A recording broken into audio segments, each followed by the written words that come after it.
Assalamualaikum warahmatullahi wabarakatuh. Oke, teman-teman, di video kali ini kita akan membahas dan melanjutkan tentang teori antrian pada model biaya minimum dan juga non-Poisson model. Kalau kemarin kita sudah bahas teori antrian mengenai single channel model dan juga multiple channel model, maka kita akan melanjutkan bahasan setelahnya yaitu model biaya minimum dan juga non-Poisson model. Nah, yang pertama model biaya minimum. Nah, dalam beberapa aplikasi sistem antrian sangat dimungkinkan untuk mendesain sistem yang akan meminimumkan biaya per satuan waktu. Secara umum, kita dapat menggunakan persamaan biaya total per jam sebagai berikut. Jadi persamaan yang digunakan dalam teori antrian model biaya minimum itu adalah TC sama dengan SC plus WC. Ya, ini persamaannya.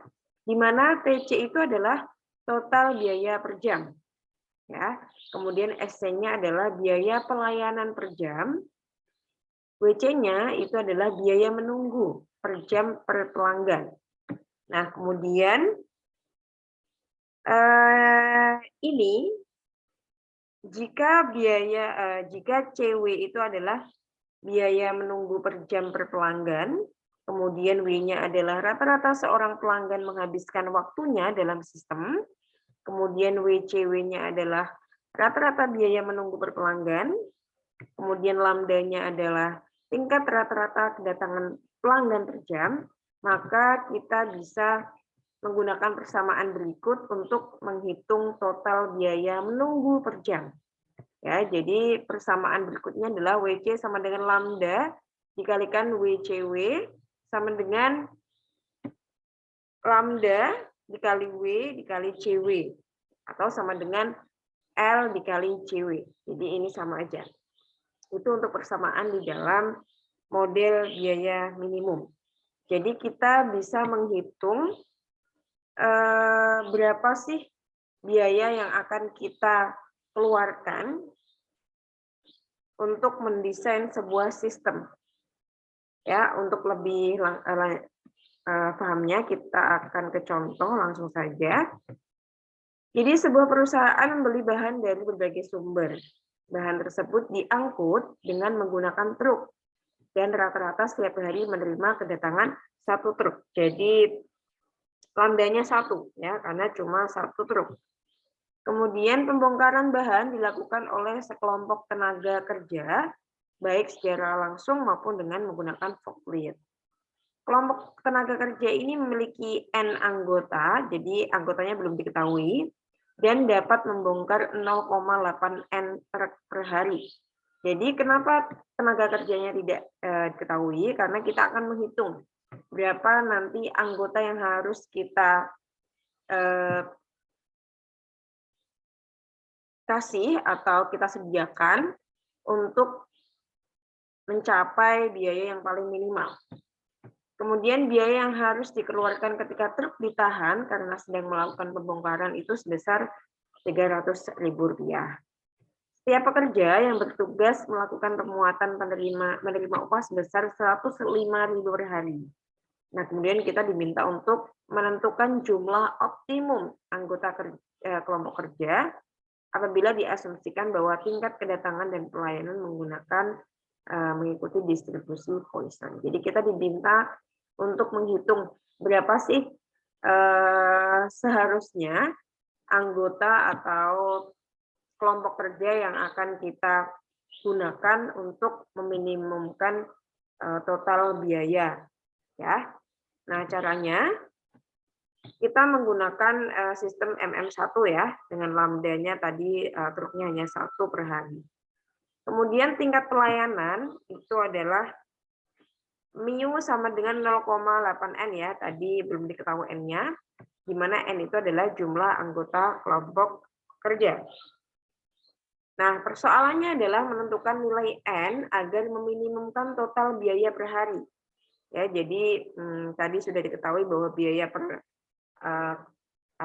pekerja itu adalah 105 hari. Maka kita udah ketahui biaya pelanannya atau SC itu adalah 105.000 per hari. Jadi SC-nya sudah diketahui. Kemudian biaya menunggu per hari tadi kalau truknya ditahan itu membutuhkan biaya 300.000 rupiah per hari per truk. Jadi CW-nya adalah 300.000 rupiah.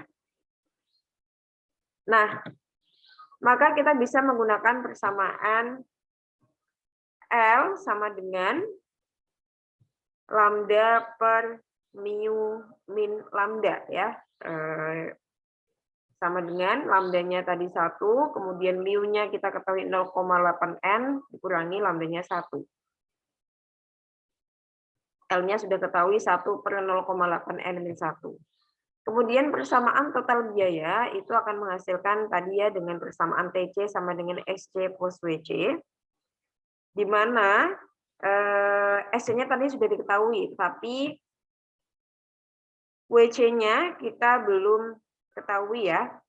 Maka WC bisa kita ketahui dengan persamaan kedua tadi, di mana WC bisa sama dengan L dikali CW.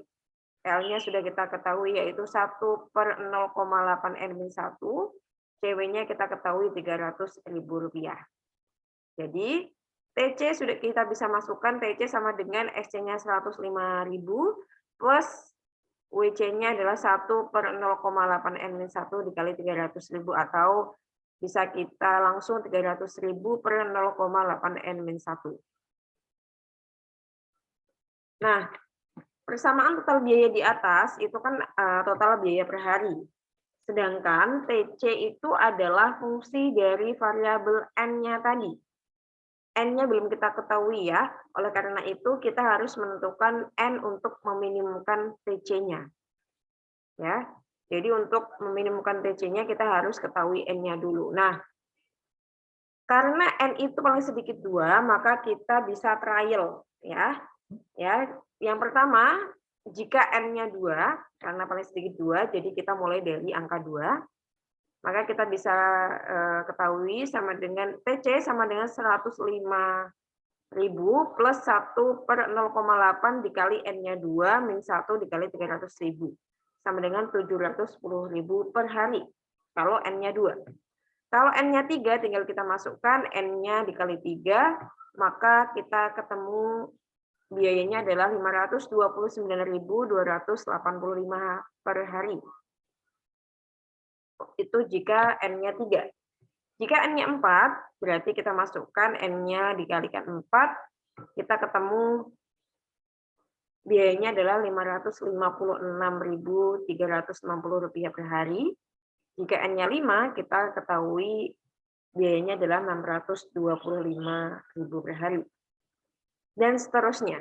Jadi, kita bisa ketahui dari 4 trial di sini bahwa nilai atau biaya paling rendah, biaya paling minimum itu adalah jika N-nya 3. Jika N-nya terus bertambah, nanti biayanya juga akan terus bertambah. Sehingga jumlah tenaga kerja optimum dalam kelompok kerja adalah 3 orang pekerja, karena memiliki biaya paling rendah yaitu Rp529.285. Jika tenaga kerja melebihi 3 orang, justru akan mengalami kenaikan biaya. Sehingga untuk membongkar satu muatan truk bahan, itu hanya membutuhkan 3 orang pekerja untuk mendapatkan biaya yang paling optimal. Jadi begitu caranya ya, untuk mengetahui N-nya, kita harus trial dulu. Itu untuk model biaya minimum. Kita lanjut ke non-Poisson model atau sistem MG1. Nah, sistem antrian yang akan dibahas dalam non-Poisson model itu adalah sistem MG1 ya, di mana M itu menunjukkan kedatangan Poisson, kemudian G-nya itu merupakan rata-rata waktu pelayanan, kemudian angka 1 menunjukkan sistem memiliki satu channel atau one channel ya. Nah, jika rata-rata waktu yang diperlukan untuk melayani seorang pelanggan itu adalah 1 per mu, dan variansinya adalah standar deviasi kuadrat ini ya.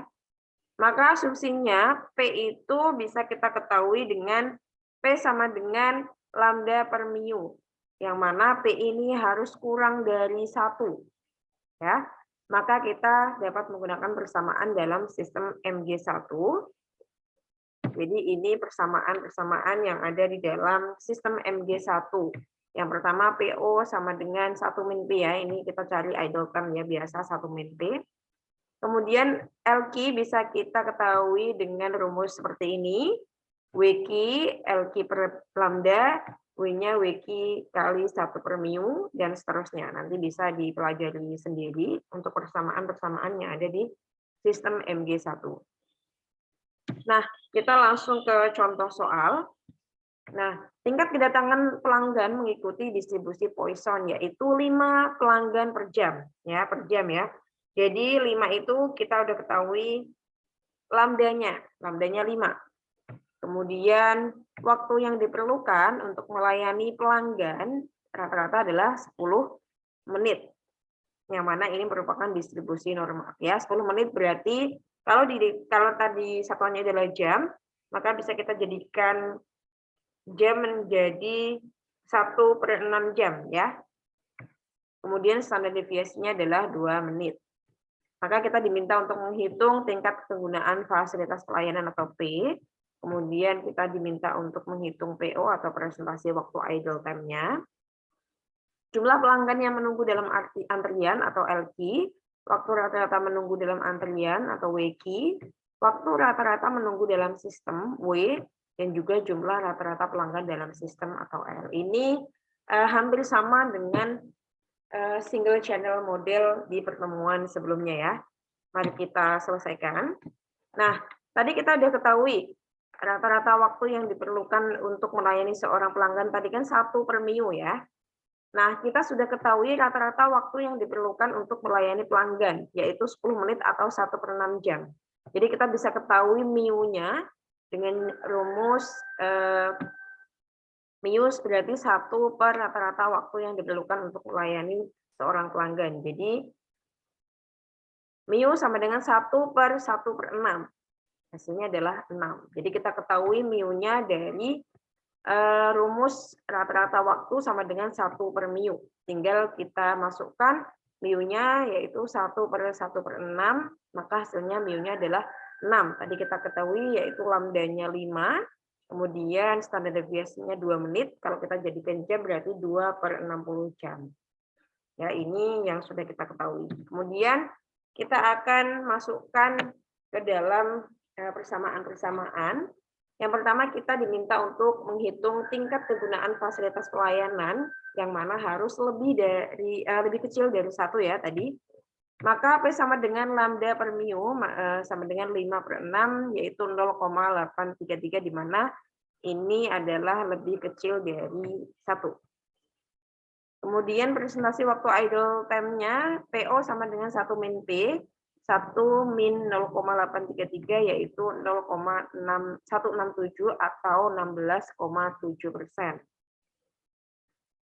Hasil tersebut sama dengan probabilitas tidak ada pelanggan dalam sistem atau idle time bisa kita maknai dengan berarti 16,7% dari waktu pelayan itu bisa digunakan untuk istirahat atau tidak ada pelayanan selama itu. Jadi sisanya adalah mereka gunakan untuk melayani pelanggan. Kemudian jumlah pelanggan yang menunggu dalam antrian bisa kita gunakan persamaan LQ. Kita bisa masukkan semua angka-angkanya, lambdanya adalah 5 kuadrat. Standar deviasinya tadi 2/60 kuadrat. P-nya adalah 0,833 kuadrat.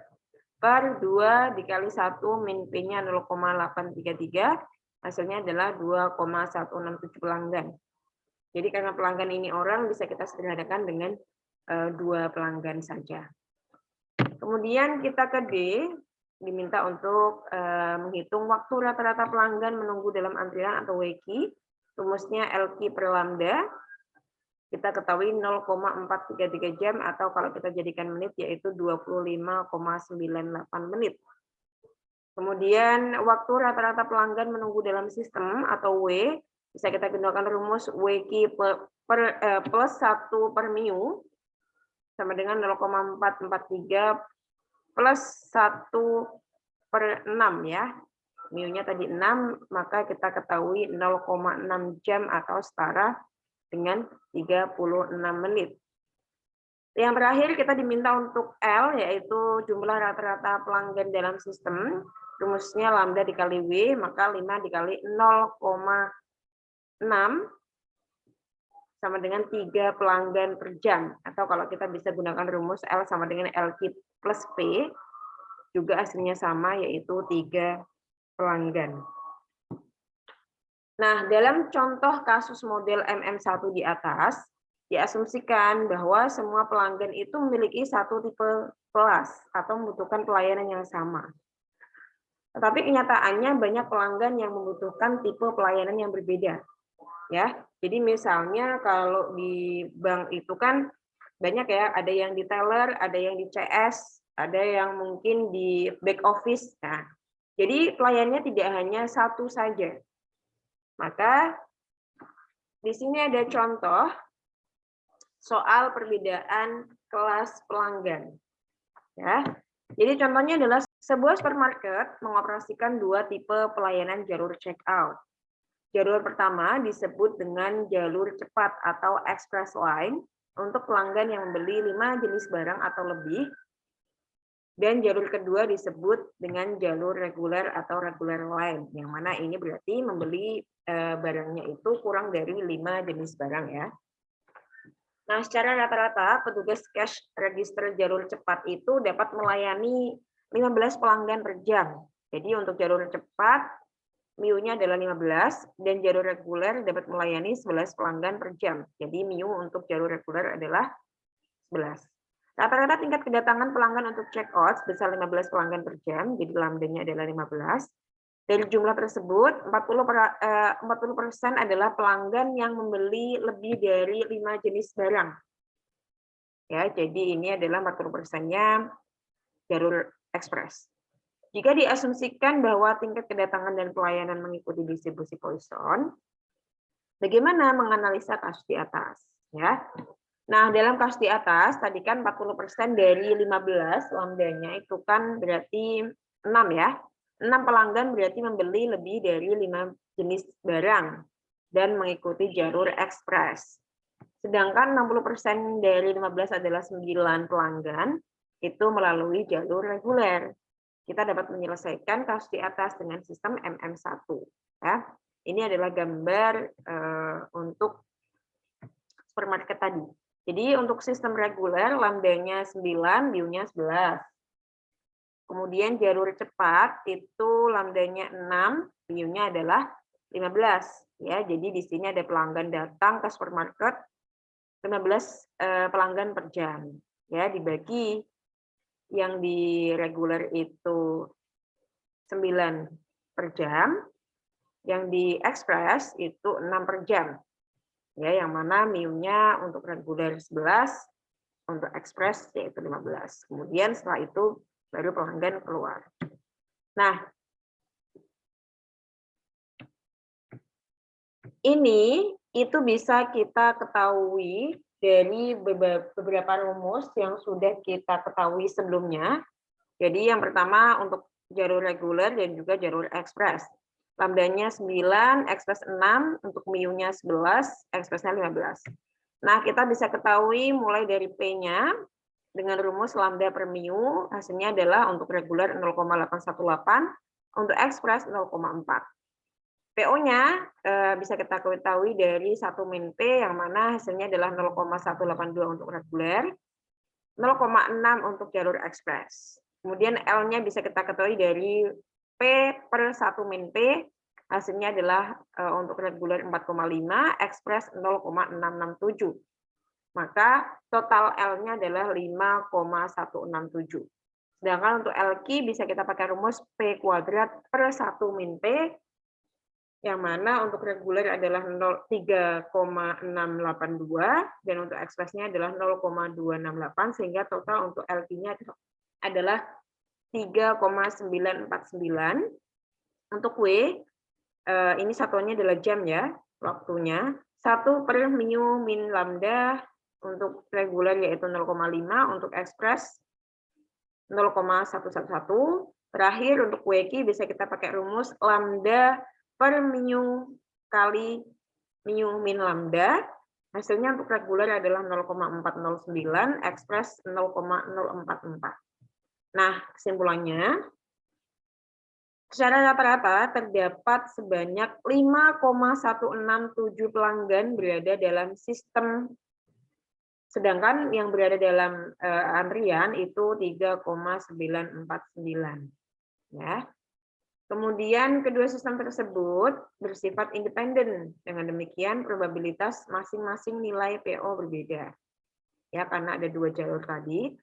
Proporsi waktu tidak ada pelanggan yang check out itu bisa kita pakai rumus PO jalur reguler dikali PO jalur ekspres.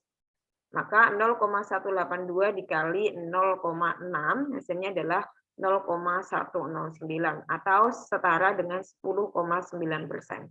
Jadi idle time-nya adalah 10,9%.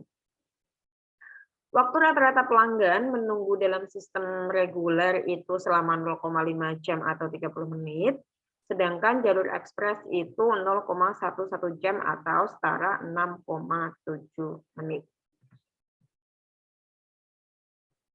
Nah, dari hasil analisa tersebut, supermarket dapat mempertimbangkan kebijakan sebagai berikut. Yang pertama, menggaji satu orang kasir untuk jalur reguler. Ya, karena tadi lebih banyak orang yang berada di jalur reguler. Kemudian menyediakan lebih banyak kantong plastik untuk membantu kasir. Yang terakhir, menambah satu jalur check out untuk reguler. Karena proporsinya lebih besar daripada yang jalur ekspres. Tadi kedatangannya sekitar 60% dari 15 orang kerja.